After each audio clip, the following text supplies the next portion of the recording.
నారా బ్రాహ్మణి అంటే వారి లోకేష్ భార్య, చంద్రబాబు నాయుడు గారి కోడలు.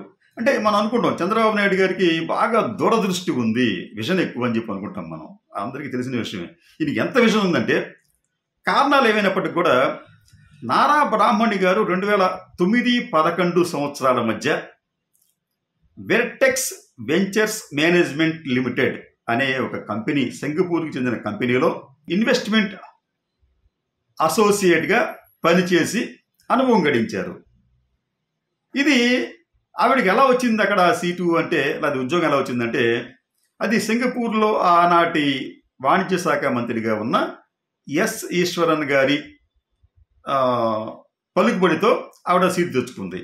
అయితే ఇక్కడ మనం ఇందాక అనుకున్నట్టు మీకు ఈ వెర్టెక్స్ వెంచర్స్ మేనేజ్మెంట్ లిమిటెడ్లో ఇది దేంట్లో ఒక గ్రూపులో భాగం. అదేమిటంటే అది సుర్బానా జురాంగ్ అనే ఒక గ్రూపులో కంపెనీలో ఇది కూడా భాగంగా ఉంది, వెర్టెక్స్ వెంచర్స్ అనేది. దీంట్లోనే నారా బ్రాహ్మణి గారు చేస్తున్నారు. ఇక్కడ ఆసక్తికరమైనది ఏంటంటే ఆ తర్వాత మనం ఇందాక చెప్పుకున్నట్టు 2015లో ఈ సుర్బానా జురాంగ్ అనే ఈ సంస్థకే అమరావతి మాస్టర్ ప్లాన్ బాధ్యతలను చంద్రబాబు నాయుడు గారు అప్పగించటం. అంటే చంద్రబాబు నాయుడు గారు మాస్టరే కాదు, మాస్టర్ ప్లానర్ కూడా. చాలా ముందు చూపుతోనే తన కోడలి గారిని కూడా తాను ఎవరికైతే ఈ మాస్టర్ ప్లాన్ ఇవ్వాలనుకుంటున్నారో అదే గ్రూపుకి చెందిన సుర్బానా జురాంగ్ అనే కంపెనీలో జాయిన్ చేశారు. ఇంతకన్నా ఇంకైనా కావాలా వారి దూరదృష్టికి? ఇది కేవలం దూరదృష్టికి సంబంధించి మాత్రం అంటే చెప్తున్నాను. అంటే నారా బ్రాహ్మణి గారు ఏమన్నా అవకతవకలు పాల్పడ్డారా అనేది నేను చెప్పట్లేదండి. ఇది చంద్రబాబు నాయుడు గారి దూరదృష్టికి ఒక అద్భుతమైన నిదర్శనం. ఆ తర్వాత ఇదంతా అయిన తర్వాత వీరు చంద్రబాబు నాయుడు గారు, వారి అనుచరులు, వారు బంధు మిత్ర బృందం వేలాది ఎకరాలను అక్కడ అమరావతిలో భూములను కొనుగోలు చేశారు. అయితే దీంట్లో చాలా వరకు అగ్రిమెంట్ల మీదే కొనుగోలు చేయడం విశేషం అండి. అక్కడ రిజిస్ట్రేషన్ చేయించుకోలేదు. ఈ వారి ధేమం ఏమిటంటే వాళ్ళకైతే మనం రేపు చేసుకుంటాం, కంగారే ఉందని చెప్పి చేసుకున్నారు. ఫలితంగా ఏమైందంటే ఇది అమరావతి ప్రకటించడానికి ముందు, ప్రకటించిన తర్వాత కూడా మేము అంటే నేను, నాతో పాటు కొంతమంది సహచర మిత్రులు కూడా ఆ ప్రాంతంలో తరచుగా పర్యటించి అధ్యయనం చేసేవాడు ఏం జరుగుతుంది ఏంటని చెప్పి. మేము మొదట్లో అంటే అమరావతి ప్రకటించటానికి ముందు అక్కడ ఎకరం భూమి 15-20 లక్షల మించి ఉండేది కాదు. అది కూడా పెద్దగా కొనుగోళ్లు లావాదేవీలు జరిగేవి కాదు. ఒకసారి అమరావతి ప్రకటించిన తర్వాత రేట్లు 20 నుంచి 40, 40 నుంచి 60, 60 నుంచి 80, ఆ తర్వాత ₹1,00,00,000 కూడా చేరిపోయింది. ఇక్కడ జరిగింది ఏమిటంటే అప్పటికే 15-20 లక్షల రూపాయలకు కొన్న ఈ బృందం ఏదైతే ఉందో వారు షార్ట్ సెల్లింగ్ అనే మాట ఒకటి ఉంటుంది మీకు స్టాక్ మార్కెట్లో. వీరు కూడా రేట్లు పెరిగిన వెంటనే తమ భూములను అమ్ముకొని బయటపడ్డారు. కొంతమంది ఇంకా పెరుగుతాయని చెప్పి అట్లాగే ఉండిపోయారు. ఇలాగా రైతులను ఒక రకంగా చెప్పాలంటే వారి అమాయకత్వాన్ని ఆసరాగా చేసుకొని ముందుగానే భూములు కొనుగోలు చేసి రైతుల నోట్లో మట్టి కొట్టారని చెప్పి మనం భావించాలి. ఇక్కడ అయిపోలేదు. ఇది అయిపోయిన తర్వాత వీరి కళ్ళు ఈ ఎస్సీలకు ఇచ్చిన భూముల మీద పడ్డాయి. వారిని బెదిరించి మీ భూమిని కూడా సేకరించేస్తారు, ఎంతో కొంత అమ్మేయమంటే వారు కూడా 20 లక్షలకి 25 లక్షలకు అంత తక్కువ రేటుకి ఆ రోజుల్లో అమ్ముకోవాల్సి వచ్చింది. అమరావతి ప్రాంతంలో ఎవరైనా రైతులు మేము ఇవ్వమని చెప్పంటే వారిని రకరకాల ఒత్తిళ్లతో బెదిరించేవారు. అధికారులు, అనధికారులు వెళ్ళి వాళ్ళని పీడించేవారు. కొన్ని సందర్భాల్లో ఆ రైతులు వేసుకున్న పంటలను కూడా దగ్ధం చేశారు. అంతా కూడా రికార్డుగా ఉన్న ఎవిడెన్స్. అయితే ఇంత జరిగిన తర్వాత అమరావతితో ఆయన చేసిన వ్యాపారం ఏంటంటే చాలా తెలివిగా భూ సమీకరణ అని ఒక పేరు పెట్టి ఇది రైతులతో ఆయన ఏం చెప్పారంటే ఇది మనం ఒక వ్యాపారంలా చేద్దాం, ప్రతి ఎకరాకు కూడా మీకు కొంత భూమి మీకు ఇస్తాను నేను, అది కూడా డెవలప్ చేసిన భూమి. మీరు అంటే అమరావతి డేట్ ప్రకటించిన దగ్గర నుంచి 3 ఏళ్లలో మీకు అద్భుతమైన ప్లాట్స్ ఇస్తాను మీకు. అది దాంట్లో కమర్షియల్ ఉంటాయి, రెసిడెన్షియల్ కూడా ఉంటాయి. వాటిని మీరు అమ్ముకోవచ్చు, కట్టుకోవచ్చు, ఏమైనా చేసుకోండి. అక్కడ మీకు రోడ్లు, డ్రైనేజ్, విద్యుత్, పార్కులు, బ్యాంకులు అన్ని సమస్తం ఉంటాయి మీకు అని చెప్పి వారికి ఒక అందమైన కళ చూపించారు. అంటే చాలామంది రైతులు పాపం నమ్మారు దాన్ని. అది అరే మాకు డెవలప్ చేసిన ఫ్లాట్లు వచ్చేస్తున్నాయి, 5 ఫ్లాట్లు ఒక్కొక్క గజం 40,000 50,000 ఉంటుంది, మనం ఇంకా ఎక్కువ సంపాదించుకోవచ్చు మనం అని చెప్పేవాళ్ళు. పాపం ఈయన వలలో లేదా ఉచ్చులో పడ్డారు.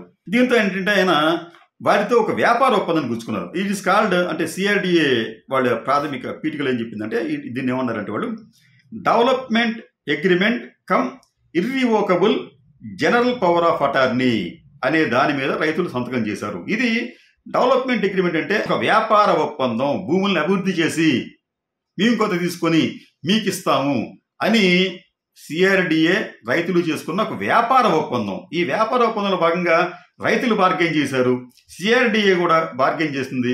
చివరికి ఏదో ఒక అంగీకారానికి వచ్చారు. అంటే ఇది అమరావతిలో జరిగింది పక్క కమర్షియల్ లావాదేవీ మాత్రమే. కమర్షియల్గా ఉన్నప్పుడు వెళ్ళినప్పుడు కొంత లాభం రావచ్చు, ఒక్కోసారి నష్టం కూడా రావచ్చు. కానీ ఈ రోజున రైతులు ఏమంటున్నారంటే చంద్రబాబు నాయుడిని నిందించడం మానేసి జగన్మోహన్ రెడ్డి నిందిస్తున్నారు. అసలు ఆ రోజునే మీరు ఇటువంటి ఒప్పందాన్ని వ్యతిరేకించి మాకొద్దు అని చెప్పుంటే బాగుండేది. కానీ అలా చెప్పకుండా మీరు వారితో ఏకీపించి ఒక వ్యాపార ఒప్పందాన్ని తీస్తున్నారు అక్కడ. సరే, దీంట్లో భాగంగా ఈ ప్రభుత్వం ఏం చెప్పిందంటే 3 ఏళ్లలో మీకు రిటర్నబుల్ ఫ్లాట్స్ ఇస్తానని చెప్పింది. ఎన్ని ఇవ్వాలి? అది సుమారుగా ఈ రైతులందరికీ కలిపి 35,000 ఎకరాలకు సంబంధించి రైతులకి 64,709 ఫ్లాట్స్ విభజించి డెవలప్ చేసి 3 ఏళ్లలో అంటే అప్పటికి అమరావతి ప్రకటించిన 3 ఏళ్లలో రైతులకి ఇవ్వాలి. ఇది కూడా బాగానే ఉంది. కానీ అక్కడ ఫ్లాట్లు విభజించామని చెప్పారు కానీ 39,665 మందికి మాత్రమే ఇటువంటి ఫ్లాట్లు కేటాయించారు. కేవలం కేటాయింపే, అది కూడా ఎక్కడ? కంప్యూటర్లలో, పేపర్లలో మాత్రమే కేటాయించారు. ఇంకా 25,044 ఫ్లాట్లను రైతులకు కేటాయించలేదు. ఇక్కడే అసలైన విషయం అంతా మనకి బయటపడుతుంది. చాలా ముఖ్యమైన అంశం కూడా. ఎందుకంటే ఈ రైతులకు ఇవ్వవలసిన ఫ్లాట్లు ఇంకా ఇవ్వలేదు. వారికి ఒక్కరు కూడా కాదండి, అసలు నిజంగా చెప్పాలంటే అమరావతి ప్రాంతంలో 35,000 ఎకరాలు ఇచ్చిన రైతులకు నేటికి కూడా ఒక్క సైటు ఈ సరిహద్దు నీది, ఇది డెవలప్ చేసి ఇస్తున్నాను తీసుకో అని చెప్పి ఇచ్చిన పాపాన పోలేదు. వారందరికీ కూడా అది కేవలం కాగితాల్లో చూపించారు, కంప్యూటర్లో చూపించారు అంతే తప్ప ఈ ఫిజికల్ పొజిషన్ అనేది భౌతికంగా వారికి ఇచ్చి చేతులు దులుపుకోలేదు. అంటే ఇక్కడ ఏమైందంటే ఇంకా రైతులకు ఇవ్వవలసిన ఫ్లాట్లు ఇవ్వలేదు కాబట్టి రైతులు కూడా ఒప్పందం కుదుర్చుకున్నప్పటికీ కూడా తాము ఆ ఫ్లాట్లను పొందలేదు కాబట్టి అది భూసేకరణ ఒప్పందం అనేది పూర్తి కాలేదు. ఇది చాలా ఇంపార్టెంట్. ఈ భూసేకరణ ఒప్పందం పూర్తి కాకుండా ల్యాండ్ ఎక్విజిషన్ సమీకరణ అనేది పూర్తిగా జరగలేదు కాబట్టి చంద్రబాబు నాయుడు గారు మళ్ళీ ఇక్కడ మరోసారి చాలా తెలివిగా వ్యవహరించారు. ఇది పూర్తి కానంత వరకు కూడా ఒక ప్రాంతాన్ని అంటే ఈ సరిహద్దులతో కూడిన ఇంత విస్తీర్ణంలో ఉన్న ప్రాంతాన్ని అమరావతి నగరంగా ఆయన ప్రకటించలేకపోయారు. కానీ ఇక్కడ ఆయన చేసిన తెలివితేటలు ఏంటంటే సిఆర్డిఏనే అంటే క్యాపిటల్ రీజన్ డెవలప్మెంట్ అథారిటీ ప్రాంతాన్నే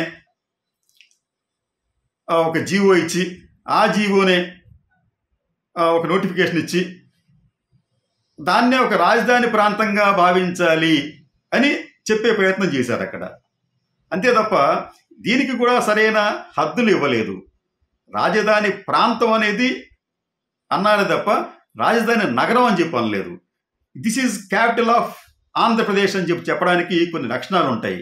ఆ లక్షణాలు ఏమీ ఫుల్ఫిల్ చేయకుండా అమరావతి నగరాన్ని నిర్దేశించకుండా దాని మీద అంటే ఆ నగరానికి సంబంధించి కేంద్రం కానీ రాష్ట్రం కానీ ఒక గెజెట్ నోటిఫికేషన్ అంటే రాజపత్రాన్ని విడుదల చేయకుండా వాళ్ళు చాలా తెలివిగా వ్యవహరిస్తూ సిఆర్డిఏ ప్రాంతాన్నే రాజధాని అని చెప్పి ప్రజల్ని ఇప్పటికీ మభ్యపెడుతున్నారు.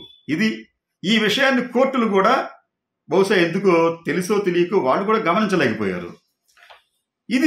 ఈ భూసేకరణ ప్రక్రియ పూర్తి కానంత వరకు అమరావతి అనేది ఆంధ్రప్రదేశ్కు రాజధానిగా ఉండజాలదు. టెక్నికల్గా అది సాధ్యం కాదు. భూసేకరణ ప్రక్రియ పూర్తి కావాలి, అమరావతి నగరానికి సరిహద్దులు నిర్ణయించాలి, దానికి సంబంధించి కేంద్రము రాష్ట్రము కూడా గెజెట్ నోటిఫికేషన్లు ఇవ్వాలి. అది ఇవ్వనంత వరకు కూడా రాజధాని నగరంగా అమరావతిని గుర్తించటం సాధ్యం కాదు.